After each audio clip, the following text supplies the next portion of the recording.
One of the oldest religions in the world is Jainism, traditionally known as Jain Dharma. Originating from ancient India, Jainism centers around concepts such as right perception, right knowledge, and right conduct. Practicing these principles can lead to the attainment of moksha, or realization of the soul's true nature. The concept of ahimsa or non-violence is of equally great importance in Jainism. Thus, with compassion for all life, practitioners of Jainism follow a pure vegan or plant-based diet. Jains follow the ancient wisdom of the 24 Tirthankaras or lineage of prophets. Their teachings comprise the Agam Sutras, which are the religion's holy scriptures. The last Tirthankara was Lord Mahavira, who was born a prince of the Vaishali kingdom around the 5th to 6th century BC.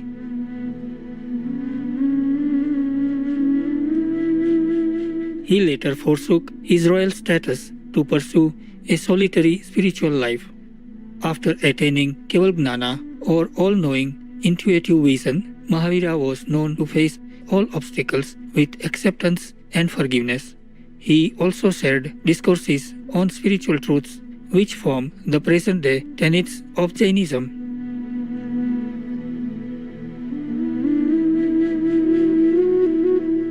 Supreme Master Chengai has given tribute to the spiritual greatness of Lord Mahavira as during this lecture in Taiwan, also known as Formosa, on June 23, 2019.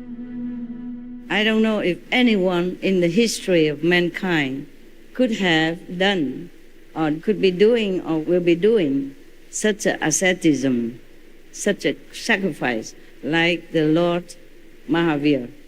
Okay? That's why I want to read it to you. His heart was filled with equanimity and compassion. His face beamed with a spontaneous smile. Why does he feel compassion after he have this power? Because he can feel what the humans or beings around him or in the world feel. You know, their sorrow, their pain, their frustration, their troubles, their helplessness, their suffering. That's why he has compassion for them.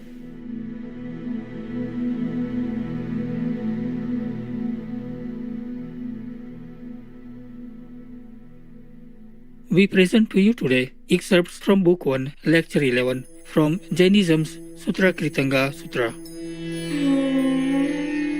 First Book, 11th Lecture, The Path.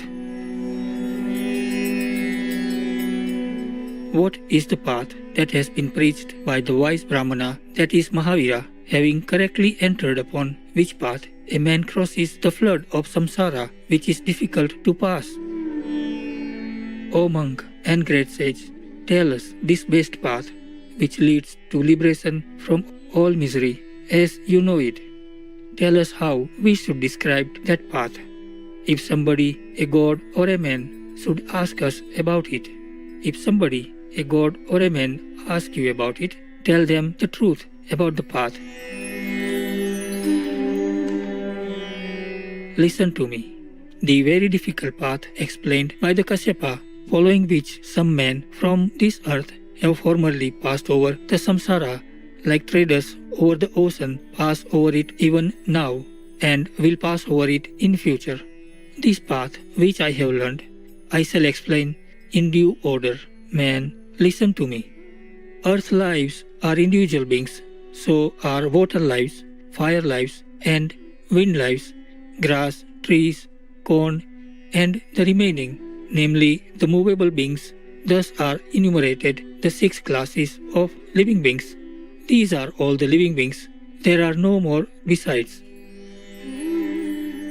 A wise man should study them with all means of philosophical research. All beings hate pains, therefore one should not kill them. This is the quintessence of wisdom, not to kill anything. Know this to be the legitimate conclusion from the principle of the reciprocity with regard to non-killing. he should cease to injure living beings, whether they move or not, on high, below, and on earth. For this has been called the nirvana, which consists in peace, master of his senses, and avoiding wrong. He should do no harm to anybody, neither by thoughts, nor words, nor acts. A wise man who restrains his senses and possesses great knowledge should accept such things as are freely given him, being always circumspect with regard to the accepting of alms and abstaining from what he is forbidden to accept. A true monk should not accept such food and drink as has been especially prepared for him, along with slaughter of living beings. He should not partake of a meal which contains but a particle of forbidden food. This is the law, spiritual precepts of him who is rich in control. Whatever food a monk suspects to be impure, he may not eat. A man who guards his soul and subdues his senses should never assent to anybody killing beings. In towns and villages, cases will occur which place the faithful in a dilemma. Hearing the talk of people, one should not say, "This is a good action," nor "This is a bad action," for there is an objection to either answer. He should not say that it is meritorious, because he ought to save those beings, whether they move or not, which are killed there for the sake of making a gift. Nor should he say that it is not meritorious, because he would then prevent those for whose sake the food and drink in question is prepared to get their due.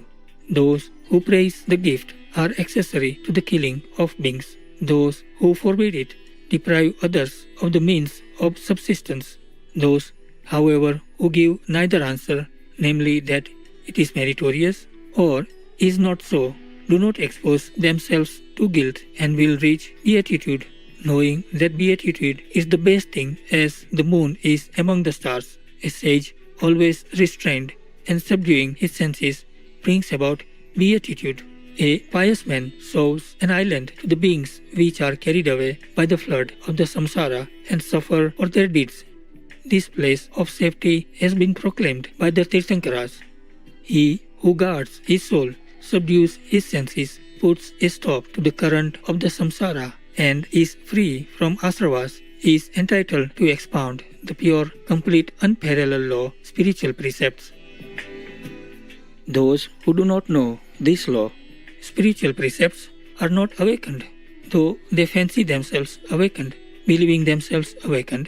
They are beyond the boundary of right faith, eating seeds and drinking cold water and what has been especially prepared for them. They enter upon meditation, but are ignorant of the truth and do not possess carefulness.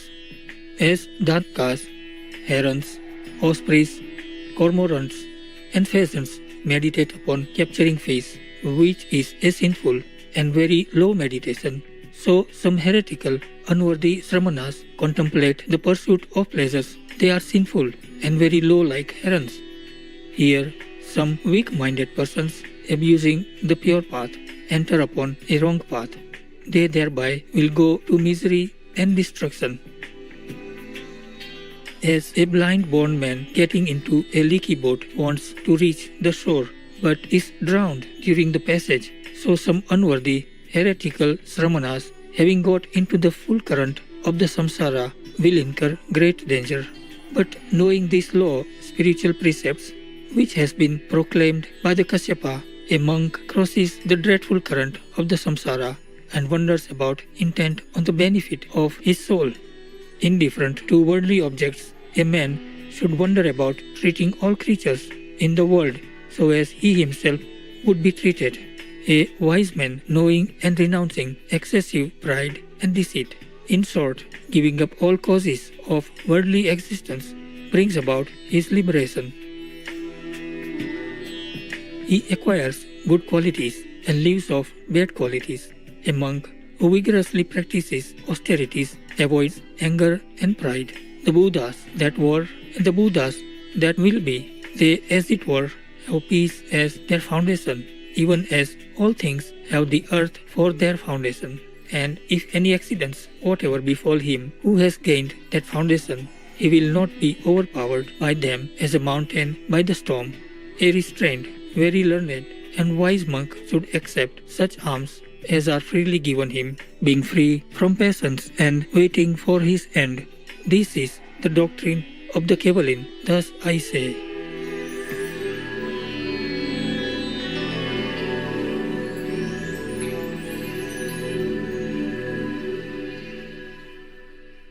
Luminous viewers, thank you for your company on today's The Path and the Creed. Selections from Jainism's Holy Sutra Kritanga Sutra, Book 1, Part 1 of 2 on Words of Wisdom.